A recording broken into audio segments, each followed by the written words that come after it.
Salut à tous, c'est Jamie du Baratéo. Parlons bien et parlons fluff et figurines pour A Song of Ice and Fire, le jeu de figurines du Trône de Fer. Cette vidéo a pour thème les braves compins. Vous savez, les pitres sanglants, ces mercenaires que commande Varché Èvre. Bon, si je vous dis les Bloody Mummers de Vargo Hoth, ça parle tout de suite mieux, non? Ce sont eux dont nous allons parler. Pour le moment, seulement un personnage et 2 unités sont disponibles.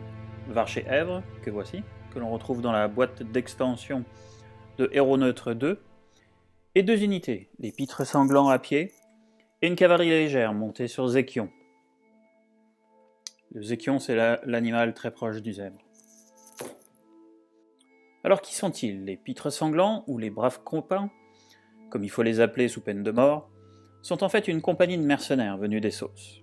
Elle est constituée de 300 hommes de tout horizon. On trouve des Dorniens, des Dothraki, des combattants des cités libres ou des cités esclavagistes d'Essos, des exilés de l'Extrême-Orient ou bien des îles d'été. On trouve de tout. Leur étendard est une chèvre noire à cornes sanglantes. Si la cavalerie est constituée de Zékion, les zèbres d'Essos, les braves compins disposent d'unités d'arbalétriers et d'unités d'infanterie lourde qui portent des boucliers hirsutes, probablement des prochaines sorties pour cette sous-faction neutre. La compagnie est emmenée par Varché Èvre, ou Vargo Hoth, en anglais, que nous verrons plus loin. Les braves compins sont là pour affaiblir leurs ennemis, en les mutilant, les torturant, ou les violant pour ce qui est des femmes. Dans le jeu, cela s'est traduit par la distribution à tout va de jetons affaiblis, un peu comme les Bolton distribuent des jetons paniqués. Comment se comportent-ils sur le champ de bataille? Eh bien, les braves compins mènent des embuscades et des manœuvres de harcèlement. Ainsi, il est préférable de faire attaquer les pitres sanglants contre une unité non encore activée, et de manœuvrer la cavalerie en Zékion pour la faire attaquer de flanc ou de dos. Mais s'ils sont violents au corps à corps, ça touche sur du 3+, il reste pour le moment des mercenaires très peu armurés, et dont il faut fiabiliser le moral, sous peine de les voir abandonner votre cause. Ils ont un niveau de commandement à 7+. Alors pourquoi sont-ils neutres? Au début de la guerre des 5 rois, Tywin Lannister achète les services de ses mercenaires, afin qu'ils rasient le conflant, en complément des troupes de Gregor Clegane. Il sera difficile à Eddard Stark, alors main du roi, d'accuser la maison Lannister de déstabilisation du conflant si ce sont des mercenaires qui s'en chargent. D'ailleurs, en attendant le renfort de ces mercenaires, les razzias des hommes de la montagne se sont fait démasquer, et Lord Eddard Stark condamne Gregor Clegane à mort, lançant à sa poursuite une troupe royale conduite par Beric Dondarrion, une troupe qui deviendra par la suite la Fraternité sans bannière. De nombreuses batailles opposeront la Fraternité sans bannière aux braves compins, mais cela fera peut-être l'objet d'une vidéo dans l'avenir, quand la Fraternité sans bannière de Beric Dondarrion et de Lady Cœur de Pierre sortira pour notre jeu favori. En attendant, revenons aux braves compins. Tywin les utilise pour attirer Robb Stark dans un affrontement direct. Mais le jeune loup ne se laisse pas duper. Alors, les mercenaires s'installent à Harrenhal, où la cohabitation avec les troupes Lannister est compliquée. Tywin met de l'ordre dans ses querelles au sein de ses propres troupes, puis, lorsqu'il quitte Harrenhal pour marcher contre Robb Stark, il place les pitres sanglants sous l'autorité d'un de ses officiers, Sir Armory Lorch. Erreur du lion. Varché Èvre, vexé et revanchard, décide de changer de camp et de rallier la cause des Nordiens. Pour cela, il complote avec Roose Bolton, qui est resté dans le conflant.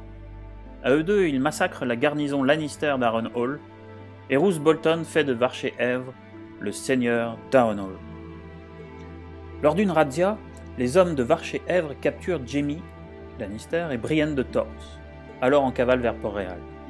Ils feront vivre un véritable calvaire à leurs 2 otages. L'amputation de la main de Jaime, sur ordre de Varché Èvre, présente 3 intérêts. Privé de ses propres capacités à se défendre, faire pression sur Tywin Lannister, et diminuer la valeur de Jaime aux yeux des Bolton. Et finalement, Roose Bolton, qui est plus fin stratège, impose son autorité à Varché Èvre et récupère ainsi Jaime Lannister et Brienne.